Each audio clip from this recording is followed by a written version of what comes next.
What's going on, guys? It's Chris Leo with the leading agent team at Status 5 Studio, and I wrote a blog article actually about this topic. I'd say Monday, Tuesday. But the questions keep coming in, the phone calls keep coming in, tons and tons of people are asking about this, so I wanted to make a quick video. And what I'm talking about is the changes that have been made to the Facebook timeline. So to just kind of step back, unless you lived under a rock, everybody knows that back in the last presidential election in 2017, the Russians launched apparently an attack on social media, spinning up bots, creating tons of fake news sites, and just basically spreading propaganda and mistruths. And so that's a whole other thing. I don't do politics. I'm not going to get into it. But the ramifications of that, what happened is Facebook obviously got called to Capitol Hill, and they had to talk about what happened, how it could have happened, did they know it was happening, what changes they're going to make to fix things going forward. And obviously they're spending a lot of time trying to figure all that out. One thing that they have done, though, is they've recently announced that they're changing the way that Facebook timelines work. And this has realtors really scared, and this is where we're getting a lot of these calls because so many realtors are taking advantage of the fantastic opportunities that are in Facebook and the ability to advertise to mass amounts of people. So the biggest change in a nutshell, to oversimplify it, is that Facebook is going to be relying heavily on comments, likes, and shares. So in other words, if you're just pumping stuff out there and picking, the 25 to 55 category of people that own homes worth over X number of dollars, and it's just a bumper sticker ad, hire me to sell your home, and there's no value, people aren't going to respond to it, they're not going to share it, they're not going to like it, and therefore your ads are going to stop showing up on people's timelines. And there's what has people worried. So you see, in the past, you could pay for play, and more or less, your ads would show up everywhere. This was great because you got tons of reach and interaction and views of your ad. But what you have to remember is a lot of those views were passive. So I'm just scrolling down the news feed. Yeah, maybe the graphic you put in your ad catches my eye for a second and I stop. But then I'm just kind of scrolling along. I'm not interacting with you, so you're not really winning by showing me that ad on my timeline, other than the fact that maybe in my head you're getting your branding across to me a little bit.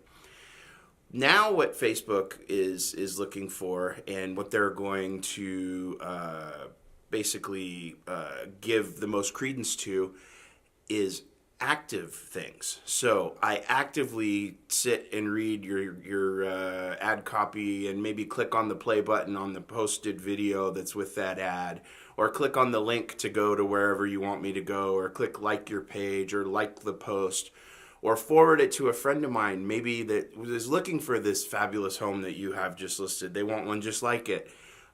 So things like that.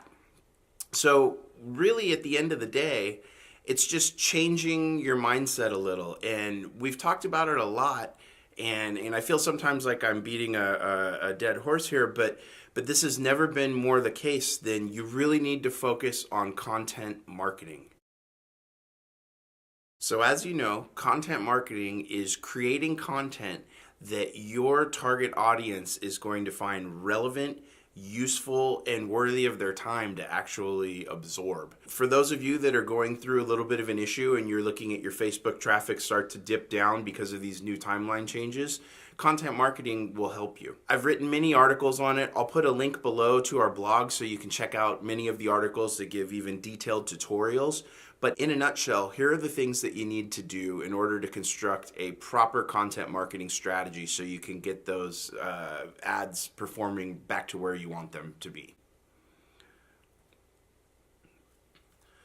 First, you have to define your audience. And when I say define it, I don't mean pigeonhole yourself into one small little niche, but you really need to think about who are your ideal clients.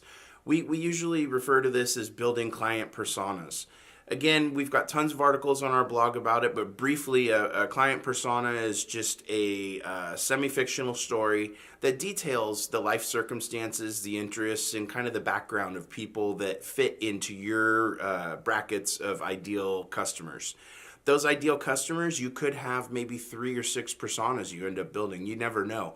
And the great thing about Facebook is when you're doing your demographic targeting for your groups, there's so much information, you could actually make a separate target group for each one of these personas, and that way you'd be serving them exactly what's most relevant to them, making sure that they're sharing that content, liking that content, commenting on that content. Number 2, once you have that content, you're going to want to create it and distribute it, but you're not going to want to do what you were doing in the past. Here's the deal. Facebook just made changes to the way that their timeline works, so in essence, they moved your cheese. Now, in order to continue to be successful, you're going to have to change your strategy to jibe with theirs. Now, I can't see this day coming, but eventually there is the possibility where there's the question of, what if Facebook is no longer the platform of choice out there, and you've invested all this stuff and kept moving your cheese to align with their strategies and their terms of service, and then all of a sudden some young company comes up and just crushes Facebook. Now you've got all this content that you have in Facebook that somehow you're going to have to figure out how to get over to a new platform to build up your name and your traction. And you don't even know if those things that you created on Facebook are going to qualify with whatever terms of service the new place has. So it becomes a mess.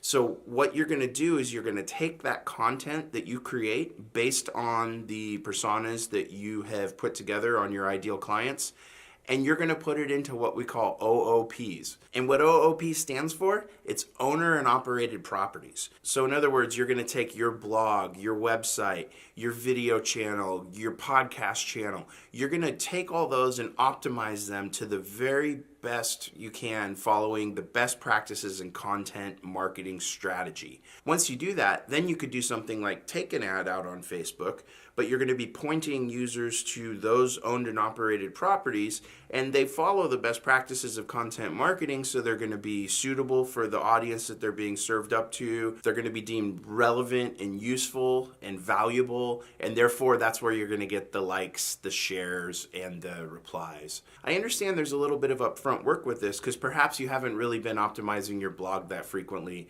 or maybe your video channel is a little out of date and you need to put videos there instead of directly to your Facebook business page. But I can tell you the time is really worth it, because this way you're in control of your destiny. You can use it to easily pivot and follow Facebook's new terms of service and rules and regulations. However, if all of a sudden Facebook makes another change, or if all of a sudden some young company comes and completely eats Facebook's lunch, you're in the driver's seat. You can just easily make that shift, whatever the change may be. So there you have it. At the end of the day, there are some definite changes that have been made. You're definitely going to see your ads start to decline as far as the reach numbers are concerned, at least in the outset. But if you follow these paths and you really make sure that your content is relevant to the people that you're targeting, and not only relevant, but educational and will set you apart as the thought leader in your marketplace, you're going to get that traction back immediately, because people are just going to be sharing it and replying and liking, and then you'll win. And not only will you win, the greatest thing is you're winning the game with active viewers rather than passive scrollers that are just going down the timeline and not paying attention to you. So there you have it. It's not a perfect solution, but guess what? Like everything in the world, things evolve. Facebook's evolving. Hopefully it's all for the better, and hopefully you can make these changes and you'll keep crushing it on your Facebook marketing.